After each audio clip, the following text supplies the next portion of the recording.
Esse episódio de O Incrível Mundo de Gumball começa com os meninos tentando roubar alguns cupcakes que tinham sido preparados para a festa de aniversário da Anaís. Só que, apesar de passarem por muitos perrengues para chegar no objetivo, eles acabam não conseguindo fazer isso porque são enganados pela irmã com o uso de cupcakes falsos. E depois, quando estão lá se lamentando por terem falhado, descobrem que os pais também tinham tentado fazer o mesmo e acabaram tendo um destino bem parecido. O Gumball e o Darwin então têm uma outra ideia genial que consistia basicamente em se misturar com as pessoas na festa e chegar até os bolinhos. O problema é que quando estão executando esse plano, eles se dão conta de que não tinha mais absolutamente ninguém no aniversário. Quando os dois questionam a Anaís sobre isso, ela se demonstra bastante magoada com a situação e diz que preparou tudo, mas no fim ninguém veio. Os meninos então tentam a confortar do jeito deles e dizem que ela era uma pessoa muito esperta, mas que também às vezes era um pouco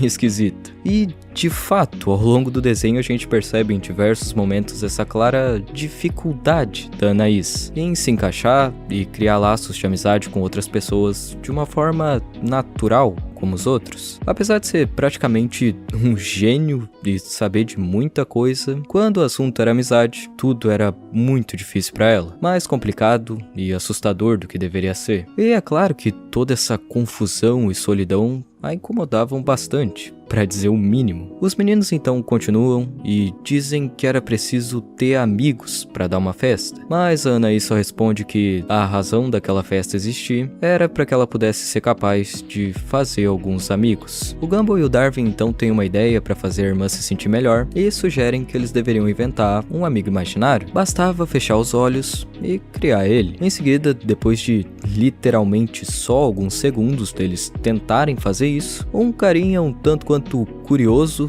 surge ali do lado. Aquele aparentemente era o amigo que tinham imaginado para Anaís, e quando perguntam a respeito, ele confirma isso com um pouco de hesitação. O que acontece depois é uma cena bem esquisita, mas ao mesmo tempo um pouco bonitinha, de certa forma. A Anaís e o amigo dela se demonstram extremamente nervosos em relação a fazerem amizade, e não sabem ao certo como devem se comportar ou o que devem falar pro outro em uma situação dessas. Em um determinado momento, o amigo imaginário acaba fazendo algo que não se encaixava com aquilo que o Gumball e o Darwin estavam tentando ensinar pros dois sobre amizade, porque eu acho que não é muito comum que a mão de uma das pessoas envolvidas simplesmente caia no processo. Mas o mais interessante é que no fim é exatamente por isso que os dois acabam conseguindo se entender e se tornam amigos. A Anaís não julga ele e diz que tava tudo bem, aquele era o jeito que ele era, e ela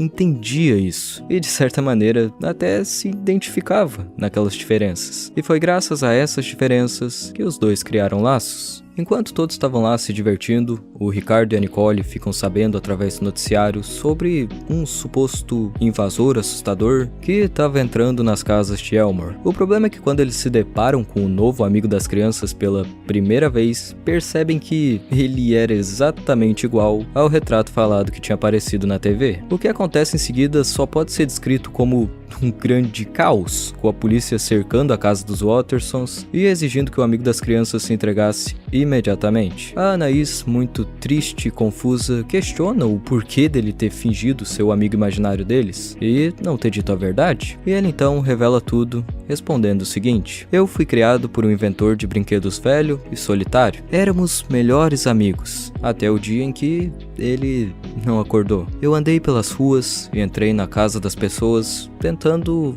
encontrar um amigo, mas todo mundo tinha medo de mim e me expulsava. Todo mundo, menos vocês três. Descobrir sobre isso deixa as crianças muito tristes e faz com que elas queiram proteger o amigo delas. Mas por mais que tivessem tentado fazer isso, ele mesmo sabia que precisava fazer alguma coisa para consertar tudo e deixar elas seguras. E por isso, resolve se sacrificar. No entanto, no fim a gente descobre que ele não tinha realmente morrido, porque era capaz de juntar suas peças de novo e voltar a ser o que era. Porém, não fica muito claro se isso de fato aconteceu ali ou se era só a imaginação da Anaís, tentando fazer com que ela se sentisse melhor. Só que nada disso importava mais. É difícil de descrever a dor de perder um amigo com o qual a gente realmente tem uma conexão. E o pior é que, na maioria das vezes, isso nunca acontece de uma hora para outra. Conforme os dias vão passando, aquela distância vai crescendo um pouquinho, e então, de repente, as coisas já não são mais exatamente as mesmas de antes. Algo mudou,